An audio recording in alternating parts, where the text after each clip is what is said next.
Vaše doklady, pán šofér. Čo hovorí? Že chce doklady. Však nech si kúpi. Že si kúp, ne?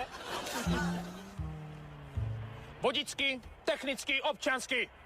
Joj, takto, chlapec, ale však toto ja nemám. Ako môžete jazdiť bez dokladov? No však normálne, ne, sem nasadnem, dám kľúčik, naštartujem takto a idem dopredu, ne, takto idem. Ja. Viete, čo ste sa dopustili? Čo hovorí?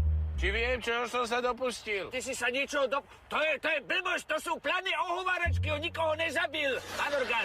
Ticho, Lacike, no. Ja pravda, že som ukradol na základnej škole keksík, ale o tom už neexistujú dôkazy žiadne. A to ani nenaplnilo skutkovú podstatu činnosti, lebo bol mladistvý. Akú máme dovolenú rýchlosť v obci? No, ak si ju dovolíme, tak ju máme povolenú, ne? Si tak jak gate, jak oné, ne? 60 km za hodinu. Počuj, ale keď to si ty takúto nízku príblblú rýchlosť povolil? Jak môžeš ty na mňa položiť takúto otázku triviálneho typu? Ja? Jasné, že ne. No však ani ja ne, kto to takto povolil? A vy ste išli koľko? Čo ja viem, to je 20 minút. 140 km rýchlosťou za hodinu. Vystúpte si z auta.